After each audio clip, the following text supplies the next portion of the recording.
Deus mais uma vez nos atos do Senhor, na presença de Deus. Amém? Já pega a sua Bíblia aí nessa hora, para que possamos juntos meditar na palavra do Senhor.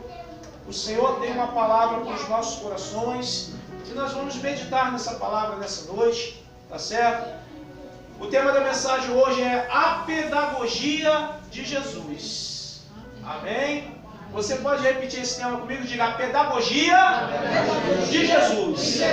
Certo. Nós vamos meditar num texto maravilhoso de ensino do Senhor Jesus Cristo para nós. Tá? A Bíblia é um modelo daquilo que Deus deseja, daquilo que Deus ama, mas aquilo também que Deus não quer, aquilo que Deus não gosta.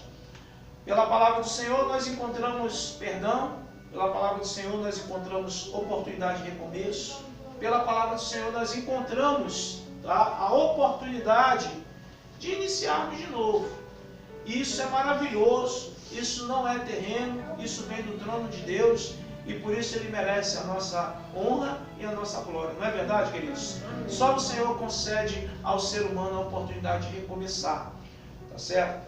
Agora, Deus tem um tratamento a dar para nós. Deus, e que tratamento é esse? Eu citei a pedagogia porque a palavra pedagogia significa a ciência que tem como objetivo de estudo a educação, o processo de ensino e a aprendizagem.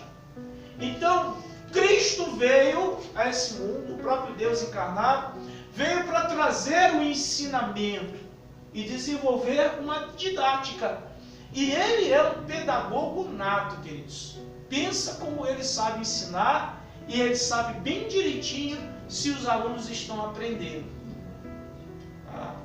Mas Ele sabe também dar uns apertão bacana. Ele sabe colocar de castigo. Tá? Ele nem usa a palmatória, mas parece até que Ele coloca de joelho no milho. E nós vamos entender isso no texto que nós vamos mencionar aqui nessa noite. Tá? Então eu gostaria de chamar muito a sua atenção. Por quê? Porque nós precisamos nos edificar através dos ensinos do Senhor Jesus. Amém, queridos? Então eu já quero convidar você a abrir a sua Bíblia no Evangelho segundo escreveu Marcos.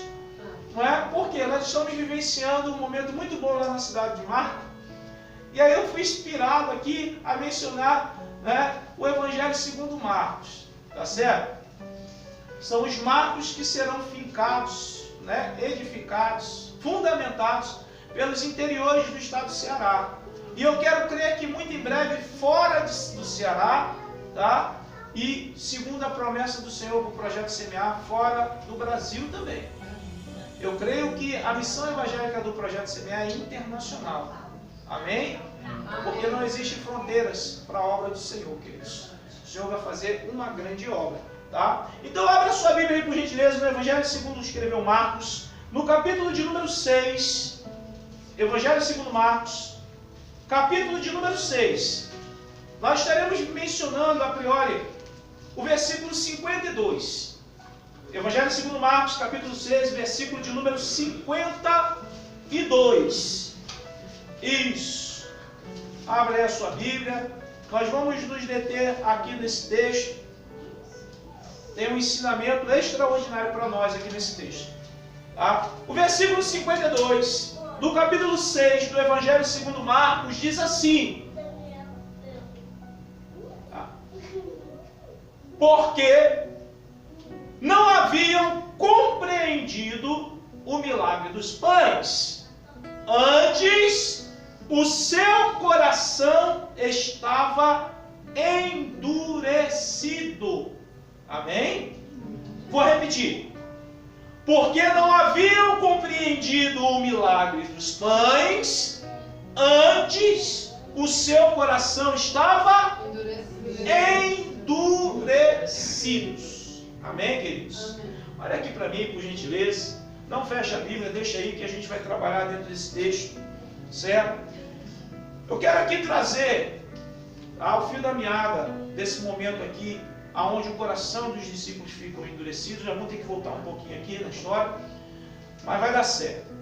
O que acontece é que o Senhor Jesus, como eu já tenho dito aqui desde o início da mensagem, veio com o intuito de ensinar. Veio com o intuito de levar ao homem a consciência da necessidade de mudança.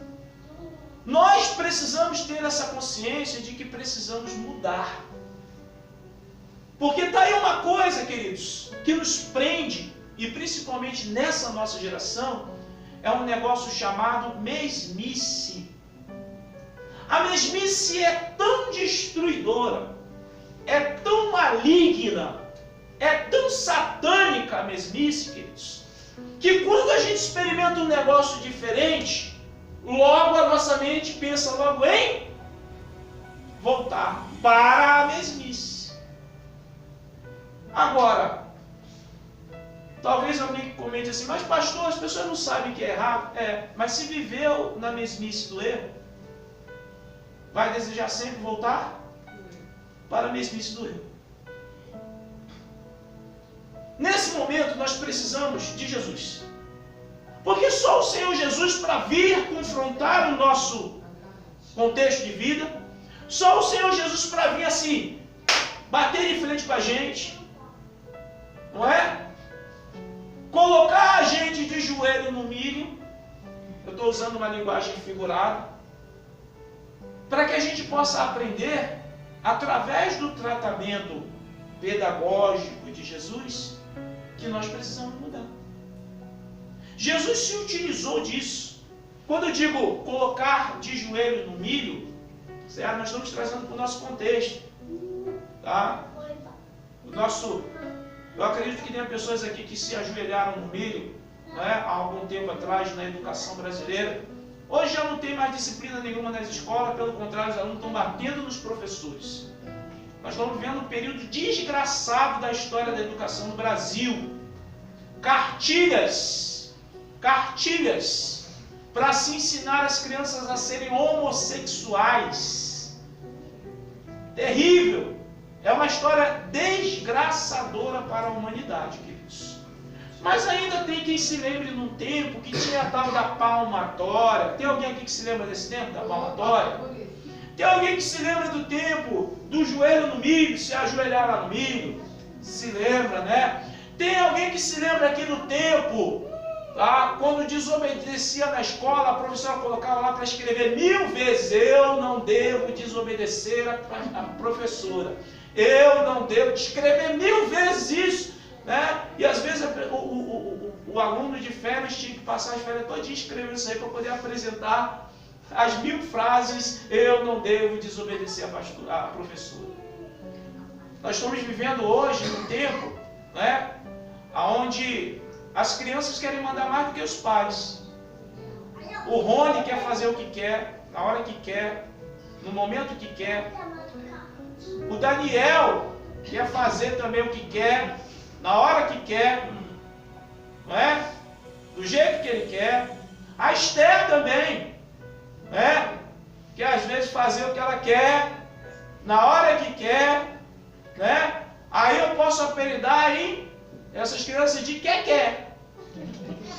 Né? Quando falar em quer, todo mundo sabe que são as crianças do Projeto Semear. E tem crianças que querem fazer o que quer também lá no Horizonte.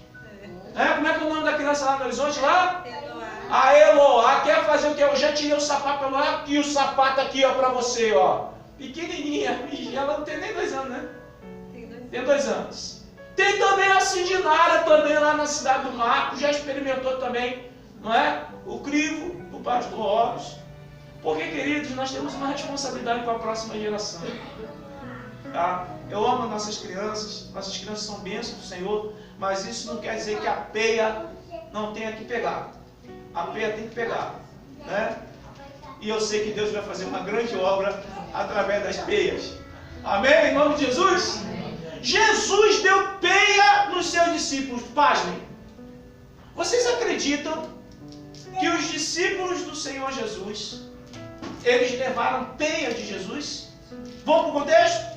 Vou provar hoje que Jesus, como mestre, como professor, deu peia nos discípulos. Vamos lá. Nós vamos voltar um pouquinho aqui para pegar o fio da meada. Nós vamos voltar aqui no capítulo de número 6, né? No versículo 7.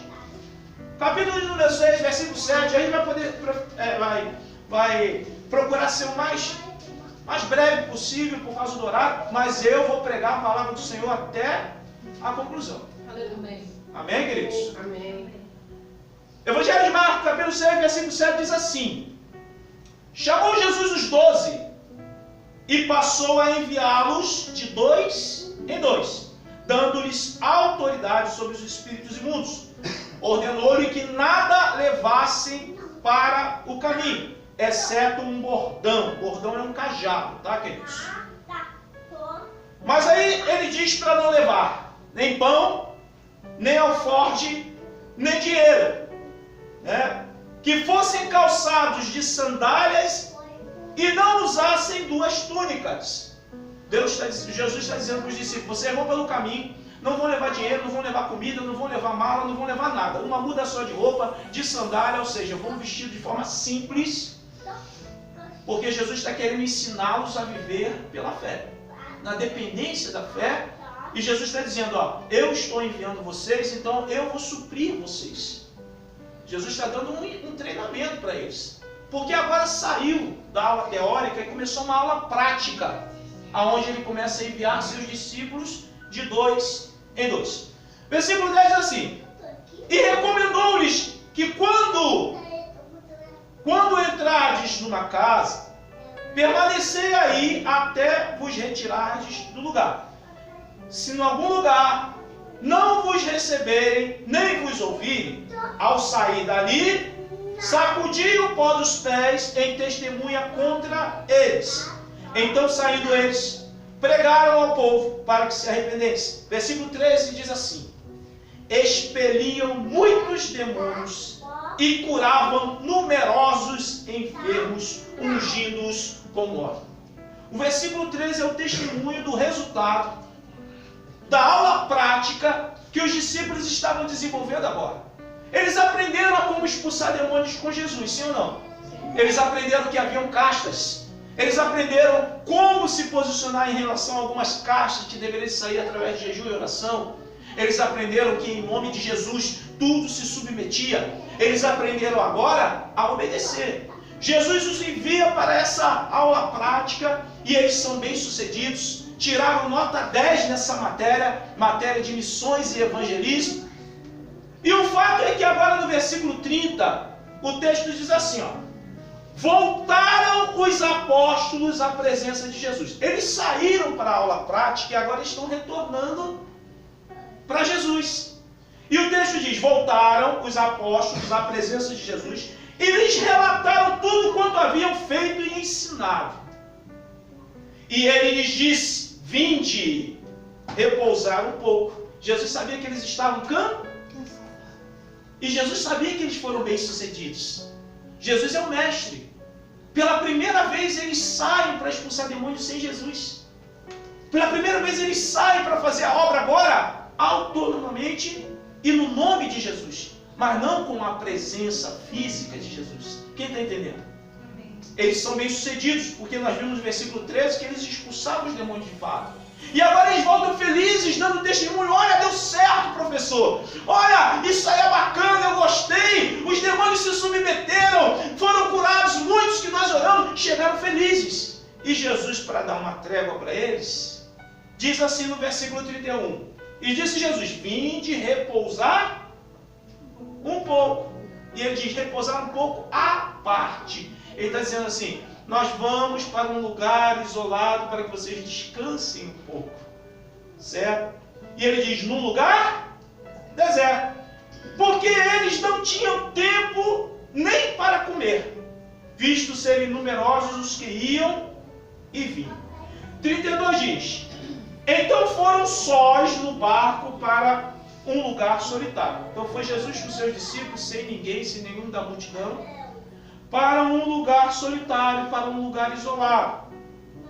Muitos, porém, atenção a esse versículo 33, muitos, porém, os viram partir e, reconhecendo-os, correram para lá a pé, certo? De todas as cidades e chegaram antes deles. Jesus entra num barco junto com os seus discípulos, os discípulos cansados da aula prática, para ir para o outro lado do Mar da Galileia. Só que o Mar da Galileia, na verdade, é um grande lago. E para onde Jesus estava indo com seus discípulos de barco, deu tempo de um grande número de pessoas de todas as partes saírem correndo à beira-mar para chegar no local onde Jesus estava indo com seus discípulos. E chegaram lá primeiro. Tá certo? Agora o versículo 34 diz assim: Ao desembarcar, viu Jesus uma grande multidão. Veja, queridos, Jesus estava indo com seus discípulos para um lugar deserto para os discípulos descansarem. Só que quando eles chegam lá, eles encontram uma grande multidão, como o texto está dizendo. Ao desembarcar, viu Jesus uma grande multidão. E o que acontece? O texto diz que Jesus se compadece deles. O que é se compadecer? É ter dó, ter misericórdia, não é isso? Olhar para a pessoa e fazer, poxa, eu posso fazer alguma coisa para ajudá-los. Jesus se compadeceu daquela multidão. E o texto diz, porque eram como ovelhas que não têm. Então aquela gente estava com o coração aberto, aquela gente estava sedenta de Jesus, aquela gente estava querendo a palavra, aquela gente estava querendo transformação. E Jesus se compadece do coração daquela gente. O finalzinho do versículo 34 diz, e passou a ensinar-lhes muitas coisas. Jesus foi com seus discípulos para aquele local para eles descansar. Mas lá tinha uma grande multidão. E aí nada de descanso. Tá certo? Nada de descanso. Tem trabalho. O trabalho procurou eles. Aquela multidão correu para alcançá-los. Porque eram pessoas sedentas. Os discípulos, eu imagino agora, cansados da missão. Cansados. Eles estavam acreditando que iam descansar. E agora atravessa para o outro lado, que era para estar deserto, e tem um povo ali. Versículo 35 diz assim, em declinando a tarde é depois de meio-dia, onde a tarde começa a vir, onde o sol começa a descer, tá certo? E declinando-se a tarde, vieram os discípulos a Jesus e lhe disseram, é deserto este lugar. Eles estavam preocupados com o período da noite. E já avançada a hora. Então provavelmente próximo das 18 horas. Era o período da tarde, porque depois das 18 horas é período da noite. Então era na tarde, próximo às 18 horas, onde começa a escurecer. Versículo 36 diz assim, os discípulos dizem para Jesus, despede-os para que, passando pelos campos ao redor e pelas aldeias, comprem para si o que comer. Os discípulos agora parecem ser o mestre. Porque parece agora que Jesus não sabe o que está fazendo. Parece que Jesus está fora de si, ficando até tarde com aquela multidão num lugar deserto. E agora os discípulos parecem que estão preocupados com a multidão, porque a multidão não havia comido. Mas na verdade os discípulos estavam preocupados com o seu descanso. Jesus sabia disso. Jesus sabia disso. Por que Jesus sabia disso? Olha o que Jesus diz no versículo 37. Porém, ele lhes respondeu, Jesus respondeu assim para os discípulos, dá-lhes vós mesmos de comer. Porque Jesus agora está experimentando os seus alunos. Porque, queridos, existe muito crente que tem horário para ser crente. Tem muito crente, vamos colocar assim, se do Projeto Semear, tá? Mas eu não estou me referindo aos crentes do Projeto Semear, estou me referindo a crentes que se comportam assim, que só são crentes dia de terça, sexta e domingo. São crentes de ponto. Só são crentes na hora que devem ser crente. Teoricamente, os discípulos estavam indo para o horário do seu, só que tinha trabalho a ser feito. E Jesus Cristo não entrou no descanso com eles para mostrar aos seus alunos, olha, o trabalho é para ser feito na hora ou fora de hora. O Evangelho é para ser pregado em tempo e fora de tempo. A obra é para ser feita de dia e de noite. A obra tem que ser realizada, vocês cansados ou não. O Evangelho não pode parar se vocês estão com fome ou não. O que Jesus está dizendo com outras palavras é: vocês estão preocupados mesmo com eles? Com o povo? Porque quem está preocupado com o povo sou eu. Eles estão precisando da palavra. Estão aqui até essa hora porque querem a palavra. Mas os discípulos queriam descansar, porque foi isso que foi proposto a eles. E agora, Jesus Cristo diz para os seus discípulos: vocês estão preocupados com eles, se eles estão com fome? Então deem vocês mesmos alimentos ao povo. O texto continua dizendo assim: disseram-lhe: iremos comprar 200 denários de pão para lhes dar de comer? Eles estão querendo dizer assim: com todo esse dinheiro, 200 denários, coisa que eles não tinham, como é que nós vamos arrumar esse dinheiro todo para comprar pão para essa gente comer? Quem sugeriu dar de comer à multidão? Diga aos discípulos. Entende que às vezes a gente quer dar forcinha para Deus? Deus não precisa da nossa forcinha. Deus precisa que a gente obedeça. E está aí um momento onde os discípulos, os alunos, perderam a oportunidade de ficar calados. Porque vocês não sabem o que vai vir para frente. Entende? Diga assim: às vezes eu perco a oportunidade de ficar calado. Pois é, eles arrumaram uma bronca para eles, mas uma bronca feia para eles. Tá certo? Aí o texto diz assim, olha, versículo 38.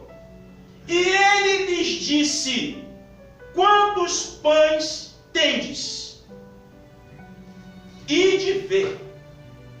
E, sabendo eles, responderam: 5 pães e 2 peixinhos. Jesus está dizendo agora: a ideia foi de vocês, de alimentar a multidão, porque o trabalho de alimentar a multidão é meu.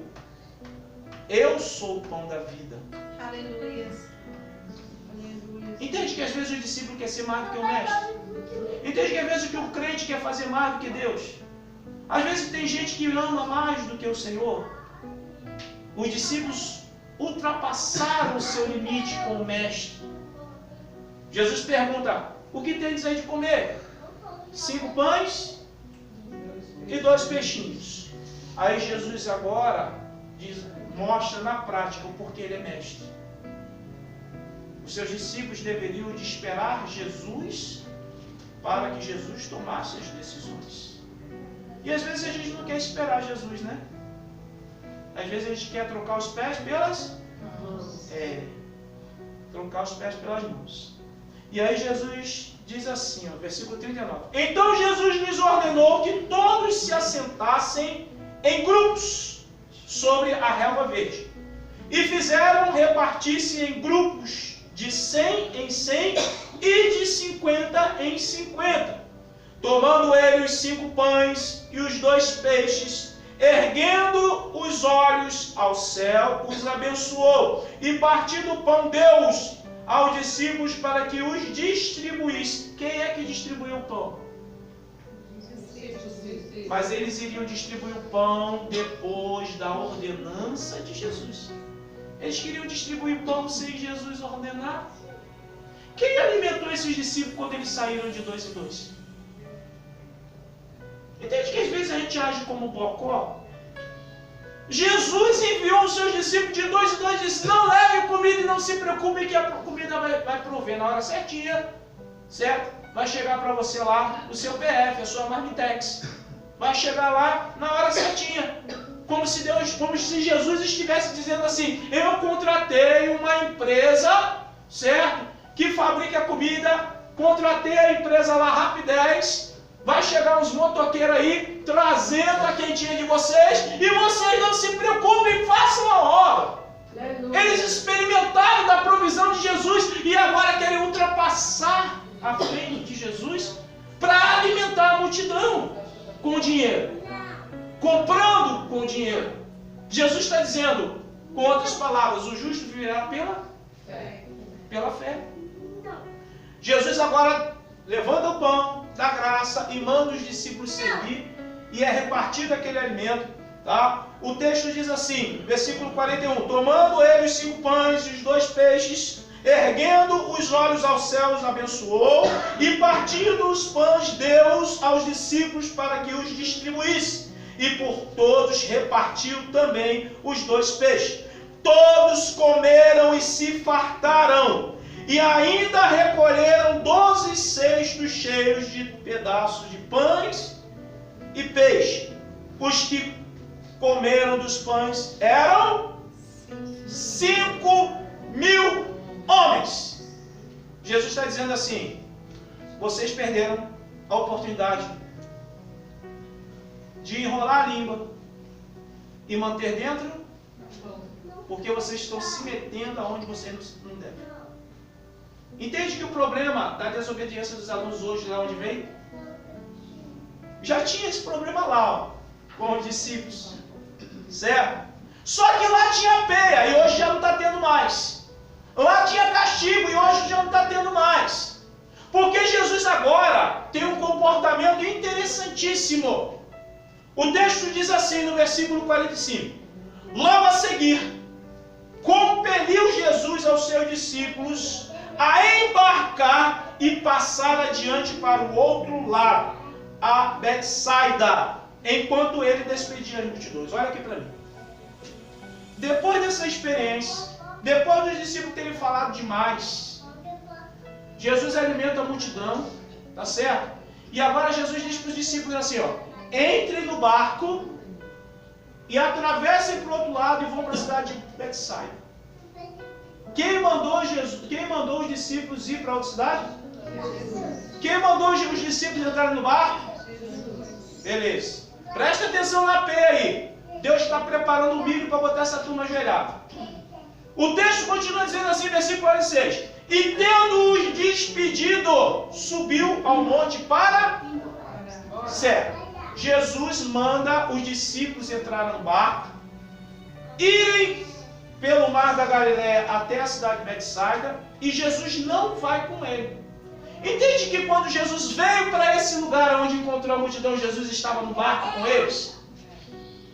Agora Jesus manda eles irem, e lá a multidão estava lá. Só que agora Jesus diz assim, entre no barco e atravesse, e eu vou ficar aqui. Jesus estava aprontando uma com eles agora. Tá? Eles entram no barco para atravessar para o outro lado. Jesus fica para despedir a multidão. O versículo 46 diz, e tendo-os despedido, subiu ao monte para orar. Enquanto os discípulos estão navegando, indo para o outro lado, Jesus despediu a multidão e foi para onde? Foi orar no monte. 47 diz, ao cair da tarde, quando fala ao cair da tarde, queridos, já é o finalzinho da tarde, 18 horas. Porque depois das 18 entra no período da noite. Ao cair da tarde, estava o barco no meio do mar e ele sozinho em terra. Está dizendo que quando está ali por volta de 18 horas, o barco estava na metade do mar, na metade do caminho. Jesus estava em terra, porque ele tinha subido para orar. Olha o que acontece agora no versículo 48. E vendo-os, Jesus estava observando eles, sim ou não? E vendo-os em dificuldade a remar, porque o vento lhes era... Olha aqui para mim. Os barcos daquela época eram barcos à vela. Eles dependiam do vento para levá-los para o outro lado. Espera aí. Eles começaram a navegar e o vento era favorável. Quando já estava no meio do mar, o vento muda de direção. E agora o vento é contrário. Então eles estão querendo ir para lá e o vento está empurrando ele. E eles têm que ir. Quem está entendendo a situação? O fato é que o texto está dizendo que Jesus estava observando. Olha que coisa incrível, queridos. Versículo de número 48. E vendo-os em dificuldade a remar, porque o vento lhes era contrário, diz assim: por volta da 4ª vigília da noite veio ter com eles, andando por sobre o mar, e queria tomar-lhes a dianteira. Olha aqui para mim. O texto diz que quando Jesus começou a observar os seus discípulos no barco, eles estavam no meio do mar, no meio do caminho, da trajetória. O vento era contrário e eles estavam lá desesperados fazendo o quê? Remando, para poder eles ultrapassarem o vento contrário e chegarem ao lugar onde Jesus mandou. Que horas foi isso? Ao cair da tarde, por volta das 18 horas. O texto está dizendo que por volta da 4ª vigília da noite veio ter com eles. Quando é que Jesus foi até eles? Diga, na 4ª vigília da noite. Deixa eu dizer para vocês qual é a 4ª vigília da noite. Existem 4 horas no dia, segundo essa perspectiva bíblica. De 6 às 9 é a primeira hora do dia. De 9 às 12 é a segunda hora do dia. De 12 às 15 é a terceira hora do dia. E de 15 às 18 é a 4ª hora do dia. Aí começam, as 4 vigílias da noite. De 18 às 21 é a primeira vigília da noite. De 21 às 0 horas é a segunda vigília da noite. De 0 hora às 3 da manhã é a terceira vigília da noite. E de 3 da manhã às 6 da manhã é a 4ª vigília da noite. Se Jesus começou a observá-los ao cair da tarde, e agora ele decide ir ter com eles na 4ª vigília da noite, qual o horário que Jesus resolveu ir ter com eles? Depois das 3 horas da manhã. Jesus estava fazendo o que, queridos? Jesus estava observando eles, como o texto está dizendo. E Jesus ficou observando desde o raiar da tarde até 3 horas da manhã, e eles remando lá. Quantas horas essa gente ficou remando lá e Jesus observando isso? Das 6 da tarde aproximadamente às 3 da manhã. Pelo menos 9 horas eles remando contra o vento e o barco não saía do lugar. Quem disse que Deus não usa de autoridade, pega os seus filhos e os seus discípulos e não bota de joelho no milho? Ali houve pavor, cansaço, eles já estavam cansados, porque não descansaram. Jesus leva esses discípulos à exaustão física e ao desespero. Por quê? Porque o aluno precisa respeitar o seu mestre. O aluno precisa respeitar o seu mestre. Você pode repetir isso? Diga, o aluno precisa respeitar o seu mestre. Jesus disciplina os seus discípulos aqui, para que eles possam se colocar na posição de quê? De dependência. Eles estavam com a autoestima alta demais. Saíram de 2 em 2, expulsaram o demônio, curaram enfermos. Eles voltaram já se achando o próprio Jesus. Quem está entendendo o que acontece nos dias de hoje com muitos profetas que falam como se fossem o próprio Deus? Quem está entendendo o que acontece com pessoas que recebem o dom do Senhor de curar e se acham o próprio Senhor encarnado na terra? E hoje os profetas se utilizam de dizer, eis que eu te digo. Que eu te digo o quê? A Bíblia me ensina que os profetas da Bíblia sempre disseram, assim diz o Senhor, não é eu te digo. O Senhor quer que nós aprendamos um princípio importantíssimo para o sucesso, que é o princípio da autoridade. Quem é a autoridade, queridos? Jesus. O Senhor. Jesus. Ele precisa ser a autoridade. Aleluia, Deus. Só que tem gente hoje que respeita mais o bandido do que Jesus. Tem gente hoje que respeita mais o traficante do que Jesus. Tem gente hoje que respeita mais as leis do homem do que as leis de Deus. E aí, queridos, não vai dar outra. É peia. É peia. Por quanto tempo nós vamos passar na peia? Aí é a decisão de cada um, porque o lombo é de cada um. Se o teu lombo é bom e aguenta mais, vai que é tua, Tafarel. Porque eu aprendi bem rapidinho. A peia do Senhor é doída. A peia do Senhor é doída. Mas se ainda não está doendo o suficiente, talvez quando estiver passando pelo vale da sombra da morte, você reconheça. Ou se estiver aleijado, ou se estiver tetraplégico, ou se estiver em coma, não sei. Porque quem vai definir, queridos, o limite para sofrer somos nós.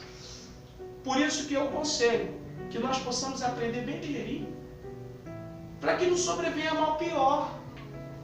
Porque está pensando que o que é ruim não pode piorar? Queridos, não há nada ruim que não possa ser pior. Então o que a gente precisa fazer? Diga assim, eu preciso reconhecer o Senhor Jesus como meu mestre e obedecer. Entende o que o Senhor Jesus está fazendo aqui? O que acontece, meu querido e minha querida, para que a gente possa encerrar essa mensagem. Jesus compeliu os seus discípulos a embarcar e passar para o outro lado. Mas Jesus não estava disperso, ele estava orando por eles. Jesus permite que por 9 horas aproximadamente os discípulos sejam provados. Lá no meio do mar. Aquela ventania brava. E eles remando lá. Desesperados, com medo do navio ir a pique. Mas Jesus estava observando eles. Por volta das 3 horas da manhã, queridos, eles já estavam provavelmente esgotados. Esgotados. E ali ficaria bem pertinho deles sucumbir. E aí Jesus veio por sobre para provar para os seus discípulos: o mestre aqui sou eu. E vocês não sabem de nada, abestados. Receba essa palavra no teu coração. Em nome do Senhor Jesus.